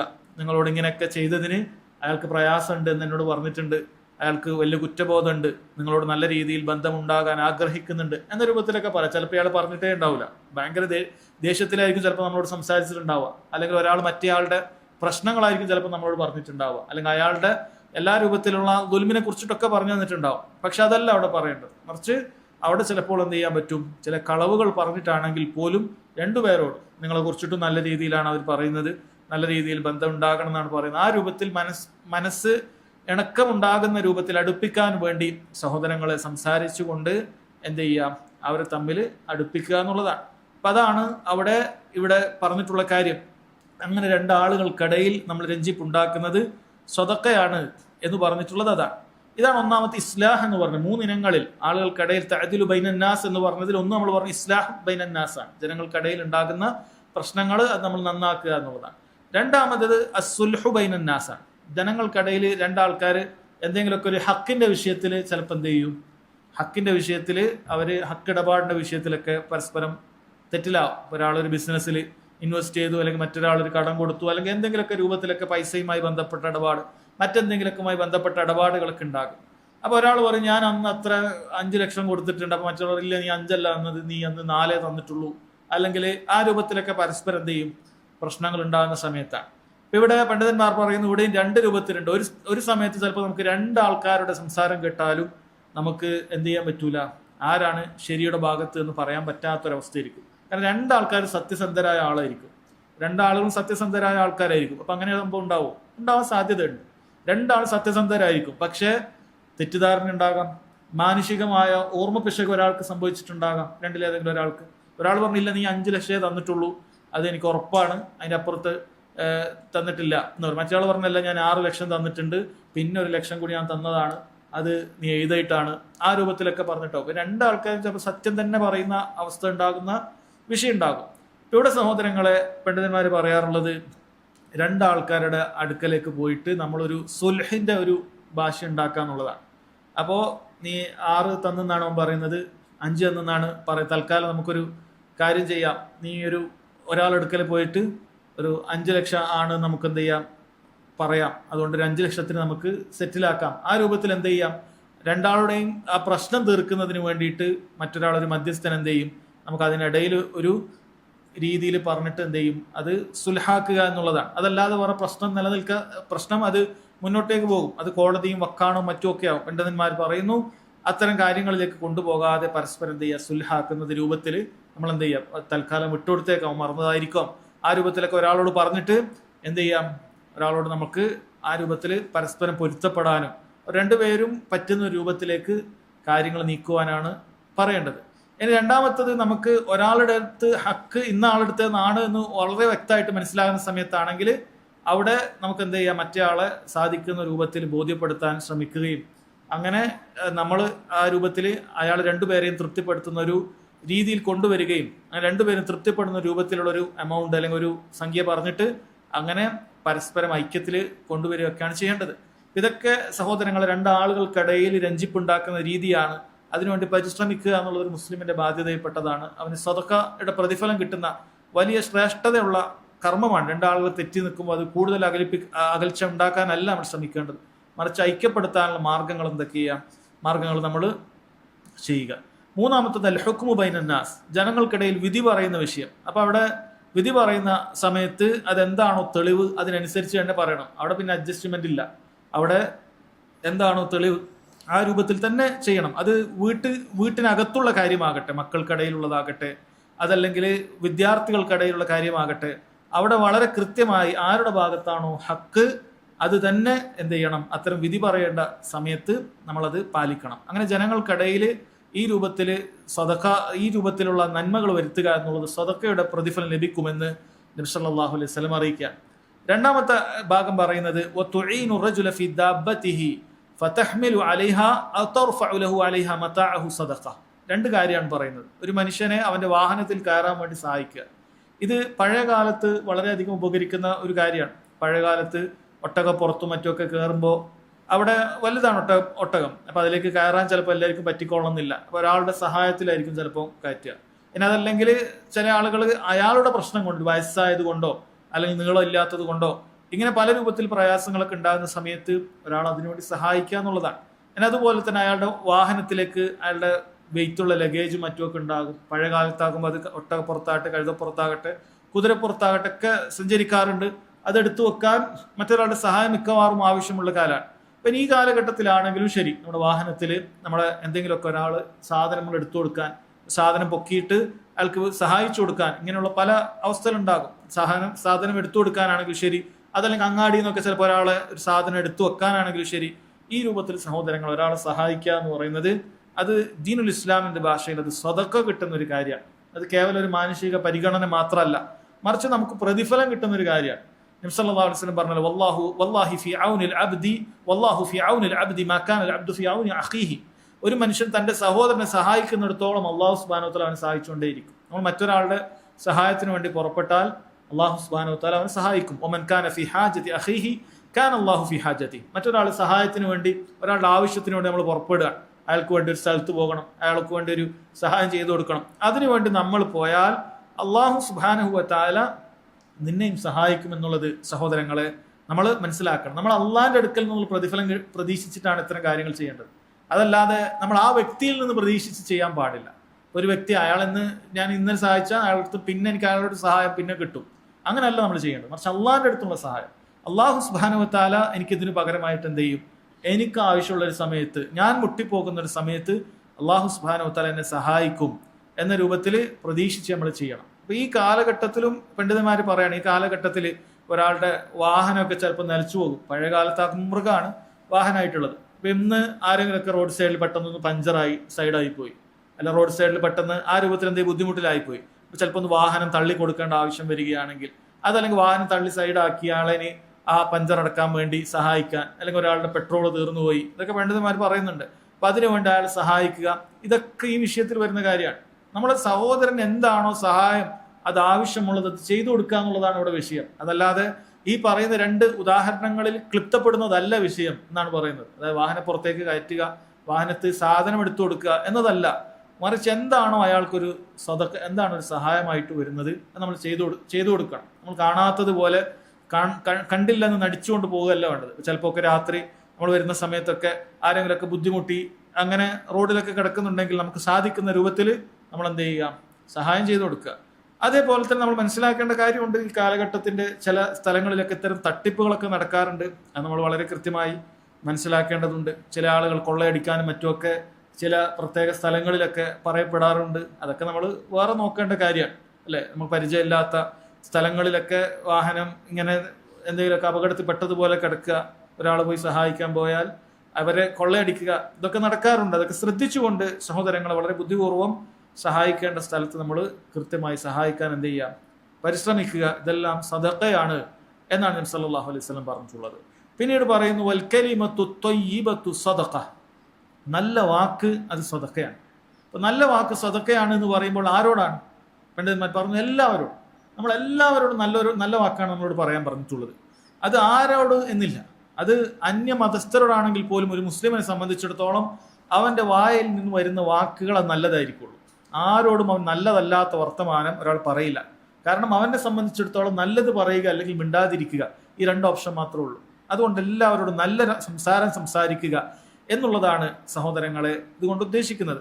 അതിലേറ്റവും ഹൈറായിട്ടുള്ള വാക്കുകൾ എന്ന് പറയുന്നത് അത് ആ വാക്ക് തന്നെ ദാത്തിയായിട്ട്, ആ വാക്കിന്റെ അസ്തിത്വം തന്നെ അത് നല്ലതായിട്ടുള്ള വാക്കുകളുണ്ട്. ദിക്റുകൾ പോലെ, ഖുർആൻ പാരായണം പോലെയുള്ള കാര്യങ്ങൾ, സുബ്ഹാനല്ലാഹ്, അൽഹംദുലില്ലാഹ്, ലാ ഇലാഹ ഇല്ലല്ലാഹ്, അല്ലാഹു അക്ബർ, ലാ ഹൗല വലാ ഖുവത ഇല്ലാ ബില്ലാഹ് തുടങ്ങിയ ദിക്റുകളെല്ലാം തന്നെ സഹോദരങ്ങളെ അത് സദഖയാണ്. വൽ കലിമത്തു ത്വയ്യിബത്തു സദഖ. ഇവിടെ പണ്ഡിതന്മാർ പറയുന്ന മറ്റൊരു കാര്യമാണ്, ഇത്തരം കലിമത്തു ത്വയ്യിബ അത് സുന്നത്തിനോട് യോജിച്ചാൽ മാത്രമേ കലിമത്തുൻ ത്വയ്യിബായിട്ട് പറയാൻ പറ്റുള്ളൂ. ഒരാൾ ബിദ്അത്തുകൾ കൊണ്ടാണ് പറയുന്നതെങ്കിൽ അത് കലിമത്തുൻ ത്വയ്യിബയാവുകയില്ല. ഒരാൾ അല്ലാഹുവിനെ ദിക്ർ ചെയ്യുന്നു, നാവ് കൊണ്ട് ദിക്റുകൾ പറയുന്നു, അത് ബിദ്അത്തുകളായിട്ടാണ് ചൊല്ലുന്നത്. നബി സല്ലല്ലാഹു അലൈഹി വസല്ലം പഠിപ്പിക്കാത്ത രൂപത്തിൽ പ്രത്യേക ദിക്റിന്റെ മജ്ലിസുകൾ ഉണ്ടാക്കി പ്രത്യേക രൂപവും പ്രത്യേക സമയവും പ്രത്യേക എണ്ണമൊക്കെ നിശ്ചയിച്ചിട്ട് ഒരാൾ പറയുകയാണെങ്കിൽ അതൊരിക്കലും കലിമത്തുൻ ത്വയ്യിബയായിട്ട് പരിഗണിക്കപ്പെടുകയില്ല. അതുകൊണ്ട് തന്നെ കലിമത്തുൻ ത്വയ്യിബയാണ് എങ്കിൽ സഹോദരങ്ങളെ നമ്മൾ എന്ത് ചെയ്യണം? അത് നല്ല രൂപത്തിൽ സുന്നത്തിനോട് യോജിച്ചിട്ടുള്ള വാക്കുകളായിരിക്കാൻ ശ്രദ്ധിക്കേണ്ടതുണ്ട്. ഇനി സാധാരണഗതിയിലുള്ള നമ്മുടെ വർത്തമാനങ്ങൾ തന്നെ നമുക്ക് സദക്കയുടെ പ്രതിഫലം കിട്ടുന്ന സാധാരണ രീതിയിലുള്ള വർത്തമാനം തന്നെ മാറ്റാൻ പറ്റും. ഒരാളോട് നല്ല രീതിയിൽ നമ്മൾ പെരുമാറുന്നത് അത് സദക്കയാണ്. അത് നമ്മൾ നല്ല നിയത്ത് വേണം. ഇവിടെ പണ്ഡിതന്മാർ പറയുന്നുണ്ട്, ചില ആളുകൾ നല്ല രീതിയിലുള്ള വർത്തമാനം പറയും, പക്ഷേ അവരുടെ മുഖത്ത് നിന്ന് വായിച്ചെടുക്കാൻ പറ്റും അയാൾക്ക് അതിനോട് വലിയ താല്പര്യമില്ല എന്നുള്ളത്. അങ്ങനെ ആകാൻ പാടില്ല. പ്രത്യേകിച്ച് മാതാപിതാക്കളോടൊക്കെ സംസാരിക്കുന്ന സമയത്ത് ചിലപ്പോൾ അവരെന്തെങ്കിലുമൊക്കെ പണി ഏൽപ്പിക്കുമ്പോൾ നമ്മൾ എന്ത് ചെയ്യും? നല്ല ശരി പോകാമെന്നൊക്കെ പറയും, പക്ഷേ നമ്മുടെ മുഖത്ത് വലിയ നീരസം ഉണ്ടാവും, എനിക്ക് തീരെ താല്പര്യമില്ല എന്ന രൂപത്തിലായിരിക്കും. അങ്ങനെ ആകാൻ പാടില്ല എന്നാണ്. അതുകൊണ്ട് തന്നെ നല്ല സംസാരിക്കുന്ന സമയത്ത് അത് നല്ല ലഫ്ലുകൾ ഉപയോഗിക്കണം. 1, 2 നല്ല ഉദ്ദേശം നമുക്കുണ്ടായിരിക്കണം. ഇനി ദിക്റുകളോ മറ്റോ ആണെങ്കിൽ അത് സുന്നത്തിനോട് യോജിച്ചിട്ടുള്ളതായിരിക്കണം. ഈ രൂപത്തിലൊക്കെ നമ്മൾ എന്ത് ചെയ്യണം? ഈ രൂപത്തിലൊക്കെ സഹോദരങ്ങളെ ശ്രദ്ധിക്കണം. അപ്പോൾ നമ്മൾ നല്ല വാക്ക് ഇബാദത്തായിട്ടാണെങ്കിൽ അത് സുന്നത്തിൽ യോജിച്ചതായിരിക്കണം. അവിടെ ഇഖ്ലാസ് ഉണ്ടാകേണ്ടതുണ്ട്. ഇത്തരം കലിമത്ത് ത്വയ്യിബ ആകണമെങ്കിൽ, ദിക്ർ ആകണമെങ്കിൽ സുന്നത്തിനോട് യോജിച്ച വാക്കായിരിക്കണം. ഇഖ്ലാസ് ഉണ്ടാകേണ്ടതുണ്ട്. പണ്ഡിതന്മാർ പറയും, ചില ആളുകൾ ചിലപ്പോൾ എപ്പോഴും ഇങ്ങനെ ദിക്റുകൾ ഇങ്ങനെ ആളുകളെ കാണുമ്പോഴൊക്കെ ചിലപ്പോൾ ദിക്റുകൾ ചൊല്ലുന്നത് പോലെയൊക്കെ ചെയ്യും, പക്ഷേ അവർക്ക് ഇഖ്ലാസ് ഇല്ലെങ്കിൽ, അള്ളാഹ്ക്ക് വേണ്ടിയിട്ടല്ലെങ്കിൽ അത് അൽ കലിമത്ത് ത്വയ്യിബയായി മാറൂല. പ്രത്യേകം ശ്രദ്ധിക്കേണ്ട കാര്യമാണ്. അപ്പോൾ ആളുകളെ കാണുന്ന സമയത്ത് ഞാൻ നല്ല ദിക്ർ ഉള്ള ആളാണ് എന്ന് അറിയിക്കാൻ വേണ്ടി ഒരാളെപ്പോഴും ഇങ്ങനെ ആളുകളെ കാണുമ്പോൾ മാത്രം എന്തെങ്കിലുമൊക്കെ ദിക്റിൻ്റെ തസ്ബീഹ് മലയോ അല്ലെങ്കിൽ ആ രൂപത്തിൽ ആളുകളെ കാണിക്കാൻ വേണ്ടി മാത്രം ഒരാൾ ചെയ്യുകയാണെങ്കിൽ, അല്ലെങ്കിൽ ആളുകളെ കാണുമ്പോൾ മാത്രം അവനെപ്പോഴും ഇങ്ങനെ ഈ രൂപത്തിൽ ഇസ്തിഗ്ഫാറൊക്കെ വർദ്ധിപ്പിക്കുകയാണെങ്കിൽ അതൊരു ഉപകാരവും ലഭിക്കുകയില്ല. കാരണം അത് ഇഖ്ലാസ് ഇല്ലാത്ത പ്രവർത്തനമാണെങ്കിൽ അല്ലാഹു സുബ്ഹാനഹു വ തആല സ്വീകരിക്കുകയില്ല. അപ്പോൾ സുന്നത്തിനോട് യോജിക്കണം, ഇഖ്ലാസ് ഉള്ളതുമായിരിക്കണം. അത് ശ്രദ്ധിക്കുക. ഇനി ജനങ്ങളോടുള്ളതാണ് എങ്കിൽ അത് നമ്മുടെ സംസാരവും അതേപോലെ തന്നെ നീയത്തും ഉദ്ദേശമൊക്കെ നന്നായിരിക്കണം. പ്രതിഫലം കിട്ടണം എന്നുള്ള രൂപത്തിലായിരിക്കണം ജനങ്ങളോട് സംസാരിക്കേണ്ടത്. അല്ലാഹു തആല പറഞ്ഞതുപോലെ വഖൂലു ലിന്നാസി ഹുസ്ന, ജനങ്ങളോട് നല്ലത് പറയുക എന്ന് പറഞ്ഞിട്ടുണ്ട്. അപ്പോൾ അതാണ് വൽ കലിമത്തു ത്വയ്യിബത്തു സദഖ എന്ന് പറഞ്ഞത്. പിന്നീട് പറയും, നോക്കൂ സഹോദരങ്ങളെ, വബികുല്ലി ഖുത്വത്തിൻ തംശീഹ ഇലസ്സലാത്തി സദഖ, നമ്മൾ നിസ്കാരത്തിന് വേണ്ടി നമ്മൾ വെക്കുന്ന ഓരോ ചുവടും അത് സദഖയാണ് എന്നാണ്. ഇത്ര വലിയ പ്രതിഫലമുള്ള കാര്യമാണ്. പല ആളുകളും ശ്രദ്ധിക്കാത്ത കാര്യമാണ്. നമ്മൾ മസ്ജിദിലേക്ക് വേണ്ടി നമ്മൾ പുരുഷന്മാരായ ആളുകൾ മസ്ജിദിലേക്ക് എല്ലാ വക്തിനും വരുന്നുണ്ട്. മസ്ജിദിലേക്ക് വേണ്ടി നമ്മൾ കാലടി വെക്കുന്ന സമയത്ത് ഓരോ കാലടിക്കും ഒരു ഹസനത്തുണ്ട്, അല്ല 10 ഹസനത്തുണ്ട്. ഹദീസുകളിൽ കാണാൻ സാധിക്കും, ഓരോ കാലടിക്കും 10 ഹസനത്തുണ്ട്. അതുപോലെ തന്നെ അവന്റെ രണ്ടാമത്തെ കാലടി വെക്കുമ്പോഴും 10 ഹസനത്തുണ്ട്. അതോടൊപ്പം അല്ലാഹു സുബ്ഹാനഹു വ തആല അവന്റെ പാപങ്ങൾ പുറത്തു കൊടുക്കുന്നുണ്ട്. അതോടൊപ്പം അല്ലാഹു സുബ്ഹാനഹു വ തആല അവന്റെ ദറജ വർദ്ധിപ്പിച്ചു കൊടുക്കുന്നുണ്ട്. ഇതിന്റെ എല്ലാം പുറമെയാണ് അവൻ ഓരോ കാലടിക്കും ഒരു സദക്ക ചെയ്തതിന്റെ പ്രതിഫലം. ഒരാൾ ഒരു 1000 അടി വെച്ചിട്ടാണ് വരുന്നത് എന്ന് വിചാരിക്കുക. വളരെ ദൂരമുള്ള ഒരാൾ സ്വാഭാവികമായിട്ടും 1000 അടിയൊക്കെ ഉണ്ടാകും. ഒരാൾ 1000 അടി 1000 സ്റ്റെപ്പ് വെച്ചിട്ടാണ് വരുന്നത്. 1000 സദക്ക ചെയ്തതിന്റെ പ്രതിഫലമൊക്കെയുണ്ട്. സുബ്ഹാനല്ലാഹ്. അയാൾ 1000 ഹസനത്തല്ല, 1000 ഓരോന്നിനും 10 ആണ്. 10000 ഹസനത്തുകൾ അയാൾക്ക് ലഭിക്കുകയാണ്. അല്ല, ഓരോ സ്റ്റെപ്പ് ഇതിന്റെ കൂടെയും അവന്റെ പാപങ്ങൾ കൂടി അല്ലാഹു സുബ്ഹാനഹു വ തആല പുറത്തു കൊടുക്കുകയാണ്, ഉന്നതമായ സ്ഥാനം നൽകുക. അതുകൊണ്ടാണ് പണ്ഡിതന്മാർ പറയുന്നത്, ആരുടെയെങ്കിലുമൊക്കെ വീട് അത് മസ്ജിദിൽ നിന്നും അകലെയാണ് എങ്കിൽ അവൻ അതിന്റെ പേരിൽ ഒരിക്കലും വിഷമിക്കേണ്ട ആവശ്യമില്ല. കാരണം അവൻ നടന്നു വരികയാണ് എങ്കിൽ ഈ പറയുന്ന പ്രതിഫലം അവൻ ലഭിക്കുന്നുണ്ട്. അതിനർത്ഥം നമ്മൾ മസ്ജിദിൽ നിന്ന് കഷ്ടപ്പെട്ട് ദൂരെ വീട് എടുക്കണം എന്നല്ല. പണ്ഡിതന്മാർ അത് പ്രത്യേകം ഉണർത്തുന്നുണ്ട്. നമുക്ക് എപ്പോഴും മസ്ജിദിന്റെ അടുത്ത് തന്നെ വീട് കിട്ടുന്നത് ഖൈറാണ്. നന്മകൾ പരമാവധി വർദ്ധിപ്പിക്കാനൊക്കെ സാധിക്കും. പക്ഷേ എല്ലാവർക്കും അത് സാധിക്കുകയില്ല. ചില ആളുകൾ കുറച്ച് ദൂരെ ആയിരിക്കും. അത്തരം സമയത്ത് നമ്മൾ ദൂരത്ത് നിന്ന് മസ്ജിദിലേക്ക് വരികയാണ് എങ്കിൽ അതിനത്രയും പ്രതിഫലം ഉണ്ടാകും. അത്രയും പ്രതിഫലം സഹോദരങ്ങളെ അതിനുണ്ടാകും. അല്ലാഹു സുബ്ഹാനഹു വ തആല വലിയ നിഅമത്താണ്. നമുക്ക് നിസാരമായി എന്ന് തോന്നുന്ന, അല്ലെങ്കിൽ നമ്മൾ പോലും അറിയാതെ വലിയൊരു അധ്വാനമില്ലാതെ നമുക്ക് ലഭിക്കുന്ന പ്രതിഫലമാണ്. നമ്മളെപ്പോഴും ശ്രദ്ധിക്കേണ്ട കാര്യമാണ്. പിന്നീട് പറയുന്നു തുമീതുൽ അദാ അനി ത്വരീഖി സദഖ, വഴിയിൽ നിന്നും ഒരു മാലിന്യം, ഒരു ഉപദ്രവം ഉണ്ടാക്കുന്ന കാര്യം അതെടുത്ത് നീക്കുക എന്നുള്ളത് അത് സദഖയാണ്. അത് ഇന്നത് എന്നില്ല, എന്താണോ മനുഷ്യന് ഉപദ്രവം ഉണ്ടാക്കുന്നത് നീക്കുക. പ്രധാനമായിട്ട് നമുക്കറിയാം, ചില റിവായത്തിൽ പ്രത്യേകം എടുത്ത് പറഞ്ഞിട്ടുണ്ട് കല്ലെന്ന് പറഞ്ഞിട്ടുണ്ട്, ചില റിവായത്തിൽ മുള്ളെന്ന് പറഞ്ഞിട്ടുണ്ട്. വലിയ കല്ല് വന്ന് വീഴാണ്. അപ്പോൾ നമ്മളാണ് രാവിലെ സുബഹിക്ക് അതിലേക്ക് കൂടെ പോകുന്നത് എന്ന് വിചാരിക്കുക, രാത്രി ഉണ്ടായിട്ടില്ല. അപ്പോൾ പെട്ടെന്ന് ആരെങ്കിലൊക്കെ സ്പീഡിൽ വന്നാൽ ചിലപ്പോൾ എന്ത് ചെയ്യും, അവൻ ആ കല്ല് തട്ടിയിട്ട് ഒരു ബൈക്ക് യാത്രികനോ അല്ലെങ്കിൽ ഒരു വാഹനത്തിൽ പോകുന്നവനോ നടന്നിട്ട് പോകുന്നവനോ തന്നെയൊക്കെ ചിലപ്പോൾ അതിലേക്ക് വീഴാനൊക്കെ സാധ്യതയുണ്ട്. അപ്പോൾ നമ്മളത് കഷ്ടപ്പെട്ടിട്ടാണെങ്കിലും അത് മാറ്റി വെക്കുക എന്ന് പറയുന്നത് വലിയ പ്രതിഫലം കിട്ടുന്ന കാര്യമാണ്, നിസ്സാരമായ കാര്യമല്ല. അതുപോലെ മുള്ളുകൾ, അതല്ലെങ്കിൽ ആ രൂപത്തിൽ എല്ലുകൾ, എന്താകട്ടെ, ചില ഹദീസിൽ എല്ലുകളെ കുറിച്ചിട്ടൊക്കെ വന്നിട്ടുണ്ട്. അതൊക്കെ ആ വിഷയത്തിൽ പെടുന്നുണ്ട്. പണ്ഡിതന്മാർ പറയുന്നുണ്ട് ഈ കാലഘട്ടത്തിലാണെങ്കിൽ ചിലപ്പോൾ ആണികളൊക്കെ കണ്ടു കഴിഞ്ഞാൽ, പ്രത്യേകിച്ചും വാഹനമൊക്കെ പോകുന്നതാണ് എങ്കിൽ അത് എന്ത് ചെയ്യും, വാഹനം പഞ്ചറാകാനൊക്കെ സാധ്യതയുണ്ട്. അപ്പം അത്തരത്തിൽ എന്തെങ്കിലുമൊക്കെ കണ്ടു കഴിഞ്ഞാൽ നമ്മൾ എന്ത് ചെയ്യുക, അത് ഒന്ന് എടുത്ത് നീക്കുക എന്ന് പറയുന്നത് അത് വലിയ പ്രതിഫലം കിട്ടുന്ന കാര്യമാണ് സഹോദരങ്ങളെ, വലിയ പ്രതിഫലം കിട്ടുന്ന കാര്യമാണ്. അതോടൊപ്പം അവർ പറഞ്ഞിട്ടുണ്ട് ഈ കാലഘട്ടത്തിൽ മോശപ്പെട്ട എന്തെങ്കിലുമൊക്കെ അവർ പറയാം തശ്വീഹുൽ ബസ്വരി എന്ന് പറയും, മോശപ്പെട്ട കണ്ണിന് പറ്റാത്തതായ ഹറാമായ വല്ല കാര്യങ്ങളുണ്ട് എങ്കിൽ അത് നമുക്ക് നീക്കം ചെയ്യാൻ സാധിക്കുന്ന കാര്യങ്ങളാണെങ്കിൽ നമ്മൾ നീക്കം ചെയ്യാം. ചിലപ്പോൾ എല്ലാ സ്ഥലത്തും നമുക്ക് സാധിച്ചോളുന്നില്ല. ഏതെങ്കിലുമൊക്കെ കമ്പനി കൊണ്ടുവന്ന പരസ്യമാണെങ്കിൽ ചിലപ്പോൾ നമുക്ക് സാധിച്ചോളുന്നില്ല. അതല്ലാത്ത രൂപത്തിൽ വളരെ വൃത്തികെട്ട എന്തെങ്കിലുമൊക്കെ ആരെങ്കിലുമൊക്കെ അവിടെ എഴുതി വെച്ചിട്ടുണ്ട്, ആരെങ്കിലുമൊക്കെ അത്തരം ചിത്രങ്ങൾ കൊണ്ടുവച്ചിട്ടുണ്ട്, അതും പോലും നമ്മൾ നീക്കം ചെയ്യുക എന്ന് പറയുന്നത് അത് സഹോദരങ്ങളെ വലിയ പ്രതിഫലാർഹമായ കാര്യമാണ്. നബി സല്ലല്ലാഹു അലൈഹി വസല്ലം പറഞ്ഞു, ബൈനമാ റജുലുൻ യംശി അലാ ത്വരീഖിൻ, ഒരു മനുഷ്യൻ ഒരു വഴിയിലൂടെ നടന്നു പോവുകയായിരുന്നു. ഫറആ ശൗകൻ അലാ ത്വരീഖി ഫഅഖറഹു, പോന്ന വഴിയിൽ ഒരു മുള്ള അവൻ കണ്ടു, അവനെ നീക്കം ചെയ്തു. ഫശക്കറല്ലാഹു ലഹു ഫഗഫറ ലഹു, അല്ലാഹു സുബ്ഹാനഹു വ തആല അവന് പാപങ്ങൾ പുറത്തു കൊടുക്കുകയാണ്. അവന്റെ ആ സൽക്കർമ്മങ്ങൾ അള്ളാഹു സ്വീകരിച്ചുകൊണ്ട് അള്ളാഹു അവന് നന്ദി കാണിച്ചു കൊടുക്കുകയാണ്. അവന് അള്ളാഹു താല അവന്റെ പാപങ്ങൾ പുറത്തു കൊടുക്കുകയാണ് എന്ന് സഹോദരങ്ങളെ നബി സല്ലല്ലാഹു അലൈഹി വസല്ലം പറയുന്നുണ്ട്. മറ്റൊരു ഹദീസിൽ കാണാം, അന്ന റജുലൻ മർറ ബിശൗകിൻ അലാ ത്വരീഖ്, ഒരു വ്യക്തി പോകുന്ന സമയത്ത് ഒരു മുള്ളവൻ അവിടെ കാണുകയാണ്. അല്ലെങ്കിൽ വേറെ ചില റിവായത്തിൽ അവൻ കാണുന്നത് ഒരു മരമാണ്, ഒരു മരം അവിടെ വീണ് കിടക്കുന്നുണ്ട്. അവൻ എന്ത് ചെയ്തു, ഫനഹാഹു ഹത്താ ലാ യുദി മുസ്ലിമൻ, ഒരു മുസ്ലിമിന് ഉപദ്രവം ഉണ്ടാകരുത് എന്ന് വിചാരിച്ച് അവൻ അത് നീക്കി വെച്ചു.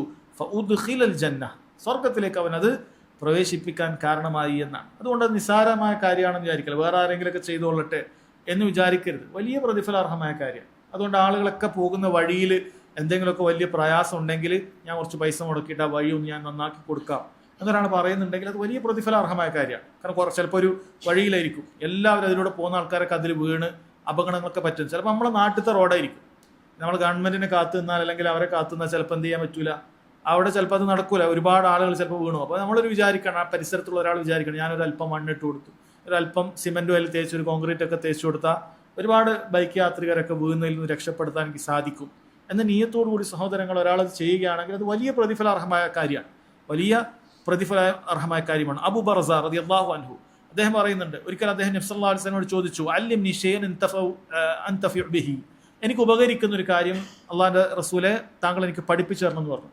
ഫഖാല ലഹു സല്ലല്ലാഹു അലൈഹി വസല്ലം, റസൂലുള്ളാഹി സ്വല്ലല്ലാഹു അലൈഹി വസല്ലം പോയൊക്കെ പഠിപ്പിച്ചു കൊടുത്തത്, ഇഅ്സിൽ അദാ അൻ ത്വരീഖിൽ മുസ്ലിമീൻ, മുസ്ലിമീങ്ങൾ പോകുന്ന വഴിയിൽ നിന്നും ഉപദ്രവങ്ങൾ നീ നീക്കുക എന്ന് നബി സല്ലല്ലാഹു അലൈഹി വസല്ലം പറഞ്ഞു കൊടുക്കുകയാണ്. വേറൊന്നും അയാൾക്ക് പറഞ്ഞു കൊടുത്തിട്ടില്ല. ഒരു പക്ഷേ അതിനൊക്കെ കഴിവുള്ള ഒരു വ്യക്തിയായിരിക്കാം അയാൾ, അതുകൊണ്ടാണ് നബി സല്ലല്ലാഹു അലൈഹി വസല്ലം പ്രത്യേകം പറഞ്ഞിട്ടുള്ളത്. അത് വലിയ പ്രതിഫലാർഹമായ കാര്യമാണ്. എന്താകട്ടെ, അത് ഇന്നത് എന്നില്ല, അതെന്താകട്ടെ, ഒരാൾക്ക് പ്രയാസം ഉണ്ടായാലും നടന്നു പോകുമ്പോൾ ഒരു പ്രയാസമായിരിക്കും, ഒരു വാഹനത്തിന് അതൊരു പ്രയാസമായിരിക്കും. അത് നമ്മളെപ്പോഴും ശ്രദ്ധിക്കുക. ഇത് പറയുമ്പോൾ ഇതിന് നേരെ തിരിച്ച് നമ്മൾ ചെയ്യാൻ പാടില്ല എന്ന് പണ്ഡിതന്മാർ പറഞ്ഞിട്ടുണ്ട്. ഇത്തരം ഹദീസുകൾ വിശദീകരിക്കുന്ന സമയത്ത് ഷെയ്ഖ് മുഹമ്മദ് ബിൻ സാലിഹ് അൽ ഉസൈമി റഹിമഹുല്ലാ അദ്ദേഹം പറയുന്നുണ്ട്, ഇതിന് നേരെ എതിരാണ് ചില ആളുകൾ ഇന്ന് ചെയ്തുകൊണ്ടിരിക്കുന്നത്. വഴിയിൽ എന്ത് ചെയ്യും, മാലിന്യം കൊണ്ടുപോയി ഇടുക. ഒരിക്കലും ഒരു മുസ്ലിമിന്റെ ഭാഗത്ത് അത് ഉണ്ടാകാൻ പാടില്ല. നമ്മൾ വാഹനത്തിൽ പോകുമ്പോഴാകട്ടെ ചില ആളുകൾ എന്ത് ചെയ്യും, ശ്രദ്ധിക്കാതെ അവൻ്റെ വിൻഡോ തുറന്നിട്ട് അവൻ ഭക്ഷണം കഴിച്ച ആ പഴത്തൊലിയോ അല്ലെങ്കിൽ അങ്ങനെയുള്ള വസ്തുക്കളോ ഇതൊക്കെ റോഡിലേക്ക് വലിച്ചെറിയുന്നത് ചിലപ്പോൾ നമ്മൾ കാണാറുണ്ട്. അതല്ലെങ്കിൽ പ്ലാസ്റ്റിക്കുകളും മറ്റുമൊക്കെ അതങ്ങനെ വലിച്ചെറിയുന്നത് സഹോദരങ്ങൾ ശരിയല്ല. മറിച്ചൊരു മുസ്ലിമിനെ സംബന്ധിച്ചിടത്തോളം വഴിയിലുള്ള മാലിന്യങ്ങൾ നീക്കേണ്ടവനാണവൻ. അത് നീക്കാൻ സാധിച്ചിട്ടില്ലെങ്കിൽ അവനൊരു വഴിയിൽ മാലിന്യം ഇടുന്നവനാകാൻ പാടില്ല. അത് പ്രത്യേകം ശ്രദ്ധിക്കേണ്ട കാര്യമാണ്. അത് അതിൻ്റെതായ സ്ഥലത്ത് നമ്മൾ എന്ത് ചെയ്യണം, അത് നമ്മൾ ചിലപ്പോൾ ശ്രമകരമായ കാര്യമായിരിക്കും, ചിലപ്പോൾ നമുക്ക് വേണ്ടടുത്തൊക്കെ അത്തരത്തിലുള്ള വേസ്റ്റുകൾ ഇടാൻ സാധിക്കൂല. എന്നാലും നമ്മൾ ശ്രമിച്ചിട്ട് പരമാവധി നമുക്ക് സാധിക്കുന്ന രൂപത്തിൽ, ഒരാൾക്ക് പ്രയാസമാകാത്ത രൂപത്തിൽ അത് നിക്ഷേപിക്കാൻ നമ്മൾ ശ്രദ്ധിക്കണം. അല്ലാതെ ആളുകളൊക്കെ പോകുന്ന വഴിയിലൊക്കെ അവിടെ വലിച്ചെറിയ ഞാനതൊന്നും പരിഗണിക്കുകയില്ല എന്ന് സഹോദരങ്ങളെ നമ്മൾ ഒരിക്കലും ചിന്തിക്കാൻ പാടില്ല. ഇതൊക്കെ നമ്മുടെ ദീനിന്റെ ഭാഗമായിട്ടാണ് ഞാൻ പറയുന്നത്. ഇതൊക്കെ നമ്മുടെ ദീനിന്റെ ഭാഗമാണ്. ഒരു പക്ഷേ നമ്മൾ ചിലപ്പോൾ അങ്ങനെ വഴിയിൽ മാലിന്യം എറിഞ്ഞാൽ ചിലപ്പോൾ നമ്മുടെ നാട്ടിൽ ഒരു നിയമമൊന്നും ഉണ്ടായിക്കൊള്ളുന്നില്ല, എല്ലാ നാട്ടിലും അങ്ങനത്തെ നിയമങ്ങളൊന്നും ഉണ്ടായിക്കൊള്ളുന്നില്ല, നാട്ടിലൊരു ഫൈൻ ഉണ്ടായിക്കൊള്ളുന്നില്ല. നമ്മൾ അതല്ല പരിഗണിക്കുന്നത്. മറിച്ച് നമ്മുടെ ദീനിൽ മറ്റൊരാൾക്കൊരു പ്രയാസം ഉണ്ടാകുന്ന കാര്യം നമ്മുടെ ഭാഗത്തു നിന്ന് ഉണ്ടാകാൻ പാടില്ല എന്നുള്ളതാണ്. ആ പ്രയാസം നീക്കാനാണ് നബി സല്ലല്ലാഹു അലൈഹി വസല്ലം പ്രോത്സാഹിപ്പിച്ചിട്ടുള്ളത്. അത് ഈമാനിന്റെ ശാഖയിൽപ്പെട്ട ഒന്നാണെന്നാണ് പറഞ്ഞിട്ടുള്ളത്. അൽ ഈമാൻ ബിദ്ഉൻ വസബ്ഊന ശുഅബ, ഈമാൻ 70 പരം ശാഖകളുണ്ട്. അഫ്ളലുഹാ ഖൗലു ലാ ഇലാഹ ഇല്ലല്ലാഹ്, അതിലേറ്റവും മുന്തിയത് ലാ ഇലാഹ ഇല്ലല്ലാഹ് എന്ന വാക്കാണ്. അതിലേറ്റവും താഴത് പറഞ്ഞത് വഅദ്നാഹ ഇമാത്തത്തുൽ അദാ അനി ത്വരീഖ്, അതിലേറ്റവും താഴെയുള്ളത് അത് വഴിയിലുള്ള മാലിന്യം നീക്കലാണ് എന്ന് സഹോദരങ്ങളെ നബി സല്ലല്ലാഹു അലൈഹി വസല്ലം പറഞ്ഞിട്ടുണ്ട്. വേറെ ചില റിവായത്തിൽ ഇമാം ബുഖാരിയുടെ റിവായത്തിൽ സിയാദത്ത് വന്നിട്ടുണ്ട്, വദല്ലുൻ അല ത്വരീഖി സ്വദഖ. നമ്മൾ വഴിയിൽ ഒരാൾക്ക് വഴി പറഞ്ഞു കൊടുക്കുന്നത് സ്വതക്കയാണ്. നമ്മളൊരാൾ വഴി ചോദിച്ചു വരികയാണ്, അപ്പൊ ആ വഴി നമ്മൾ പറഞ്ഞു കൊടുക്കുന്നത് സ്വതക്കയാണ്. വദല്ലുൻ അല ത്വരീഖി സ്വദഖ. ഒരാളിങ്ങനെ വന്നു, അയാളിങ്ങനെ അങ്ങോട്ടും ഇങ്ങോട്ടൊക്കെ തിരിഞ്ഞു നോക്കണം, അയാൾക്ക് മനസ്സിലാകുന്നില്ല. അപ്പൊ നമ്മൾ ആ അങ്ങാടിയിലുണ്ട്, നമ്മൾ ആ ഭാഗത്തുണ്ട്. നമ്മളെ സംബന്ധിച്ചിടത്തോളം അയാളോട് ചോദിച്ച് എവിടെയാണ് പോകേണ്ടത്, ഇന്നടുത്താണല്ലോ, അത് അപ്പുറത്തെ വഴിയാണ്, അത് ഇന്നത് വഴിയാണ് എന്നൊക്കെ ഒരാൾക്ക് പറഞ്ഞു കൊടുക്കുക എന്നുള്ളത് സ്വതക്കയാണെന്നാണ് നബി സല്ലല്ലാഹു അലൈഹി വസല്ലം പറഞ്ഞത്. നല്ല സൽസ്വഭാവത്തിന്റെ ഭാഗത്തിൽപ്പെട്ടാണ്. ചില ആളുകളെ സംബന്ധിച്ചുള്ള ആളുകൾ ഇങ്ങനെ നട്ടം തിരിയുന്നത് കണ്ടാലും ഒന്നും മൈൻഡ് ചെയ്യില്ല. അയാൾ എന്തെങ്കിലുമൊക്കെ ആവട്ടെ, എവിടെയെങ്കിലുമൊക്കെ പോകട്ടെ എന്ന് വിചാരിച്ച് നിൽക്കുന്ന ആളുകളുണ്ടാവും. വേറെ ചിലരാണെങ്കിൽ വഴി ചോദിച്ചു കഴിഞ്ഞാൽ വഴി തെറ്റിച്ച് പറയുന്ന ആളുകൾ പോലും ഉണ്ട്. കാരണം അയാൾ കുറച്ച് പ്രയാസപ്പെടുത്തില്ല, അങ്ങോട്ട് പോയാൽ മതി, ഇങ്ങോട്ട് പോയാൽ മതി, അല്ലെങ്കിൽ മൊത്തത്തിൽ എന്തെങ്കിലും പറഞ്ഞു കൊടുക്കും, ആ ഭാഗത്ത് പോയാൽ മതി എന്നൊക്കെ പറഞ്ഞു കൊടുക്കും. നമുക്ക് വളരെ കൃത്യമായി ഇന്നത് പോയി ഇങ്ങോട്ട് പോയാൽ നിങ്ങൾ എത്തേണ്ടടുത്ത് എത്തുമെന്ന് പറഞ്ഞു കൊടുക്കാൻ പറ്റും. നമ്മൾ മനസ്സിലാക്കേണ്ടത് അത് പറഞ്ഞു കൊടുക്കുന്നത് പോലും സദഖയാണ്. വദല്ലുന അല ത്വരീഖി സ്വദഖ എന്നാണ് നബി സല്ലല്ലാഹു അലൈഹി വസല്ലം സഹോദരങ്ങളെ പറഞ്ഞിട്ടുള്ളത്. അതുകൊണ്ട് അതൊക്കെ നമ്മൾ ശ്രദ്ധിക്കേണ്ട കാര്യമാണ്. ഇതൊക്കെ നമ്മൾ ശ്രദ്ധിക്കേണ്ട കാര്യമാണ്. അതുപോലെ മറ്റൊരു റിവായത്തിൽ വന്നല്ലോ, അന്നഖാമത്തു ഫിൽ മസ്ജിദി തദ്ഫനുഹ സ്വദഖ. നമ്മൾ മസ്ജിദിൽ ഒരാളൊരു കഫൻ തുപ്പിയിട്ടുണ്ട്, അത് കുഴിച്ചിടുക എന്നുള്ളത് സ്വതക്കയാണ്. അത് നീക്കം ചെയ്യുന്നത് മണ്ണാണ്, മണ്ണിന്റെ മേലെ മറ്റു മണ്ണ് കൊണ്ടിടുക എന്നത് സ്വതക്കയാണ് എന്ന് പറഞ്ഞിട്ടുണ്ട്. അത് പണ്ഡിതന്മാർ പറയുന്നു ഈ കാലഘട്ടത്തിലും സഹോദരങ്ങളെ അത് ബാധകമാണ്. നമ്മൾ മസ്ജിദിൽ എന്തെങ്കിലുമൊക്കെ ഒരു മാലിന്യം നമ്മൾ കണ്ടു കഴിഞ്ഞാൽ അത് ചെറുതാകട്ടെ, നമുക്കത് സ്വതക്കയുടെ പ്രതിഫലം പ്രതീക്ഷിച്ച് നമ്മൾ എന്ത് ചെയ്യണം, നമ്മളത് വൃത്തിയാക്കണം എന്നാണ്. ഇവിടെ ഷെയ്ഖ് സുലൈമാൻ റഹിമഹുല്ലാഹ് പറയാണ്, അദ്ദേഹം മസ്ജിദ് നബവിയിലൊക്കെ ദർസ് എടുക്കുന്ന ആളാണ്. അപ്പൊ അവിടെ എന്തെങ്കിലുമൊക്കെ ചെറിയ ഖുബ്സിന്റെ കഷ്ണോ അതല്ലെങ്കിൽ മറ്റെന്തെങ്കിലുമൊക്കെ ചെറിയ പീസായിരിക്കും, വലിയതൊന്നും ചിലപ്പോൾ ആരും ഇടൂല, ചെറിയ കഷ്ണങ്ങളായിരിക്കും. അദ്ദേഹം പറയാണ്, അത് എടുത്തുകൊണ്ട് നീ എന്ത് ചെയ്യുക, നിന്റെ പോക്കറ്റിലേക്ക് ഇടുക. എന്തിനാണ്, നമുക്ക് ഇപ്പോൾ എവിടെയെങ്കിലുമൊക്കെ കൊണ്ടുപോയി കളയാൻ നമുക്ക് പ്രയാസമായിരിക്കും. അല്ലെങ്കിൽ നമ്മൾ മസ്ജിദിൽ ഇരിക്കുന്ന സമയത്ത് കണ്ടു കഴിഞ്ഞാൽ ഉടനെ ചിലപ്പോൾ നമുക്ക് ഓരോന്നും പുറത്തു കൊണ്ടുപോകാൻ പ്രയാസമായിരിക്കും. അപ്പൊ നമ്മൾ കയ്യിലുള്ളത് എന്ത് ചെയ്യുക, ഒന്ന് പോക്കറ്റിൽ എടുത്തു വെക്കുക, എന്നിട്ട് നമ്മൾ പുറത്തേക്ക് എത്തുമ്പോൾ അത് കളയുക. അപ്പൊ ചെറിയ എന്തെങ്കിലുമൊക്കെ ആയിരിക്കും. അത് കണ്ടു കഴിഞ്ഞാൽ അത് പള്ളിയുടെ ആരെങ്കിലുമൊക്കെ കമ്മിറ്റി വരട്ടെ, അല്ലെങ്കിൽ പള്ളി വൃത്തിയാക്കുന്നവൻ വരട്ടെ, അന്ന് നമ്മൾ ആരും തിരിക്കരുത്. കാരണം അത് ആർക്കും ചെയ്യാവുന്നതാണ്. ആരാണോ ചെയ്യുന്നത് അവന് പ്രതിഫലമുണ്ട്, അവന് സ്വതക്കയുണ്ട്. അതാണ് സഹോദരങ്ങളെ നമ്മൾ മനസ്സിലാക്കേണ്ടത്. അങ്ങനെ മസ്ജിദ് അത് വൃത്തിയാക്കാൻ വേണ്ടി നമ്മൾ പങ്കെടുക്കുക, അതിനുവേണ്ടി നമ്മൾ പരിശ്രമിക്കുക. അത് നിസ്സാരമായ ഒരു കാര്യമാണെങ്കിലും ശരി, അതിൽ ഒരു മാലിന്യം അവിടെ ഉണ്ടാകരുത് എന്ന് നമ്മൾ ധരിക്കുകയാണെങ്കിൽ, അതിനുവേണ്ടി പരിശ്രമിക്കുകയാണെങ്കിൽ അതൊക്കെ സ്വതക്ക ചെയ്തതിന്റെ പ്രതിഫലമുണ്ട് എന്ന് നബി സല്ലല്ലാഹു അലൈഹി വസല്ലം പറയാണ്. ചില റിവായത്തിൽ വന്നു, ഫഇൻ ലം തജിദ്, അതൊന്നും നിനക്ക് സാധിച്ചിട്ടില്ലെങ്കിൽ, അതായത് ഇതൊന്നും ഒരാൾക്ക് സാധിച്ചില്ല, ഇങ്ങനെയുള്ള വ്യത്യസ്തങ്ങളായ സൽക്കർമ്മങ്ങളൊന്നും ചെയ്യാൻ ഒരാൾക്ക് സാധിച്ചിട്ടില്ല, വയുജ്സിഉ അൻ ദാലിക റകഅതാനി യർകഉഹുമാ മിന ദുഹാ, ദുഹാ സമയത്ത് ഒരാൾ 2 റക്അത്ത് നിസ്കരിച്ചാൽ ഈ പറയുന്ന പ്രവർത്തനങ്ങൾക്കെല്ലാം അവന് മതിയായതാണ്. അതിനർത്ഥം ഇതൊന്നും ചെയ്യേണ്ടെന്നല്ല, ഇതൊക്കെ ചെയ്താൽ പിന്നെ ഇരട്ടി കിട്ടുക. ഇതിൻ്റെയൊക്കെ പകരം 2 റക്അത്ത് ദുഹാ സമയത്ത് ഒരാൾ നിസ്കരിച്ചു കഴിഞ്ഞാൽ സഹോദരങ്ങളെ അവന് ഈ പ്രതിഫലമൊക്കെ കിട്ടുന്നതാണ്. അപ്പൊ ദുഹാ സമയത്തുള്ള നിസ്കാരം എന്ന് പറഞ്ഞാൽ ഏതാ നിസ്കാരം? ദുഹാ നിസ്കാരം എന്നറിയപ്പെടുന്നു. ആ സമയത്തിന്റെ പേരിലാണ് ആ നിസ്കാരം അറിയപ്പെടുന്നത്. ഏതാണ് ദുഹാ സമയം എന്ന് പറയുന്നത്?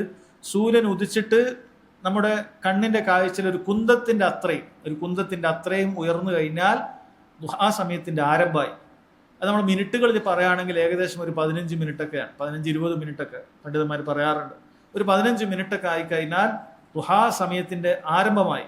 അത് വലിയൊരു സമയമാണ്, അതാണ് ഏറ്റവും വലിയ സമയം. അത് ളുഹറിന്റെ 5-10 മിനിറ്റ് മുമ്പ് വരെയും ദുഹാ സമയമാണ്. ളുഹറിന്റെ 5-10 മിനിറ്റ് മുമ്പ് വരെയും ദുഹാ സമയമാണ്. ഈ വിശാലമായ മണിക്കൂറുകൾക്കിടയിൽ ഒരാൾ 2 റക്അത്ത് നിസ്കരിക്കുകയാണ് എങ്കിൽ അയാൾക്ക് ഈ പറയുന്ന ഒരുപാട് സദഖകൾ ചെയ്തതിന്റെ പ്രതിഫലം അയാൾക്ക് ലഭിക്കുമെന്നുള്ളതാണ്. ഒരുപാട് പ്രതിഫലം കിട്ടും. അപ്പൊ അത് എത്ര റക്അത്താണത് നിസ്കരിക്കേണ്ടത്? കുറഞ്ഞത് 2 റക്അത്ത് നിസ്കരിച്ചാൽ മതി. 4 റക്അത്ത് നിസ്കരിക്കുകയാണെങ്കിൽ അതൊന്നുകൂടി നല്ലതാണ്. ചില റിവായത്തിൽ അത് വന്നത് കാണാൻ സാധിക്കും, 4 റക്അത്തിന്റെ ഫദ്ൽ കാണാൻ സാധിക്കും. കൂടിയത് എത്ര നിസ്കരിക്കണം? പണ്ഡിതന്മാർക്കുള്ള അഭിപ്രായ വ്യത്യാസമുണ്ട്. ചിലർ പറഞ്ഞു 8 റക്അത്ത് വരെ നിസ്കരിക്കാം, ചിലർ പറഞ്ഞു അതിന് എണ്ണമില്ല, ഈ രണ്ടായി എത്ര വേണമെങ്കിലും നിസ്കരിക്കാവുന്നതാണ്. അതുകൊണ്ട് തന്നെ സഹോദരങ്ങളെ നമ്മളത് പരമാവധി പരിശ്രമിക്കുക. വലിയ പ്രതിഫലാർഹമായ കാര്യമാണ്. അത് ഏറ്റവും അഫ്ളലായിട്ടുള്ള സമയം ഏതാണെന്ന് ചോദിച്ചാൽ അത് ളുഹറിന്റെ തൊട്ട് മുമ്പ്, അതതിന്റെ അവസാന സമയത്ത് നിസ്കരിക്കുക എന്നുള്ളതാണ്. അവസാനത്തെ മണിക്കൂർ. ഉദാഹരണത്തിന് 12:30 ളുഹറെങ്കിൽ നമ്മളൊരു 11:30 മുതലുള്ള ആ സമയത്ത് നിസ്കരിക്കലാണ് അതിന്റെ ഏറ്റവും അഫ്ളൽ. ഒരാൾ ജോലിക്കോ മറ്റോ ഒക്കെ പോകുന്ന ആളാണ്, 9-9:30 ജോലിക്ക് പോകുന്ന ആളാണെങ്കിൽ അതിന് മുമ്പ് അയാൾക്ക് നിസ്കരിക്കാവുന്നതാണ്. ഒരാൾക്ക് നേരത്തെ ജോലിക്ക് പോകുന്ന ആളാണെങ്കിൽ അയാൾക്ക് ഫജ്ർ കഴിഞ്ഞ് അവിടെ ഇരുന്നിട്ട് മസ്ജിദിൽ നിന്ന് തന്നെ ഒരാൾക്ക് എന്ത് ചെയ്യാൻ പറ്റും? നിസ്കരിക്കാൻ പറ്റും. സൂര്യൻ ഉദിച്ച് 15 മിനിറ്റ് കഴിഞ്ഞാൽ 2 റക്അത്ത് നിസ്കരിക്കാൻ പറ്റും. അങ്ങനെ ഒരാൾ നിസ്കരിക്കാൻ കാത്തുന്നുകൊണ്ട് നിസ്കരിക്കുകയാണെങ്കിൽ ഒരു ഹജ്ജും ഉംറയും ചെയ്ത പ്രതിഫലം അയാൾക്കുണ്ട് എന്നും ഹദീസുകളിൽ സഹോദരങ്ങൾ ആ 2 റക്അത്തിനെ കുറിച്ച് വന്നിട്ടുണ്ട്. അപ്പോൾ ഇതൊക്കെ വ്യത്യസ്തങ്ങളായ സൽക്കർമ്മങ്ങളുടെ മാർഗങ്ങളാണ്. ഇതിനൊന്നും യഥാർത്ഥത്തിൽ നമ്മൾ പരിശോധിച്ചു കഴിഞ്ഞാൽ വലിയ ശാരീരികമായ അധ്വാനത്തിന്റെ ആവശ്യമില്ല, വലിയ സാമ്പത്തികമായ അധ്വാനത്തിന്റെ പരിശ്രമത്തിന്റെ ആവശ്യമില്ല. മറിച്ച് നിസ്സാരമായ നമ്മുടെ ഒരു നിയത്തോടുകൂടി നമ്മൾ നല്ല രീതിയിൽ ചിന്തിച്ചുകൊണ്ട് ചെയ്യുകയാണെങ്കിൽ നമുക്ക് ഈ പറയുന്ന ഒരുപാട് പ്രതിഫലങ്ങൾ സഹോദരങ്ങളെ നമുക്ക് കാണാൻ സാധിക്കും. അല്ലാഹു സുബ്ഹാനഹു വ തആല ഈ കേട്ട കാര്യങ്ങളെല്ലാം പരമാവധി ജീവിതത്തിൽ പകർത്താൻ നമുക്ക് ഏവർക്കും തൗഫീഖ് ചെയ്യുമാറാകട്ടെ. വഹദാ വല്ലാഹു തആല അലം വസല്ലല്ലാഹു അലാ നബീന മുഹമ്മദ് വഅലാ ആലിഹി വസഹ്ബിഹി വസല്ലം. സുബ്ഹാനകല്ലാഹുമ്മ വബിഹംദിക അശ്ഹദു അൻ ലാ ഇലാഹ ഇല്ലാ അൻത അസ്തഗ്ഫിറുക വഅതൂബു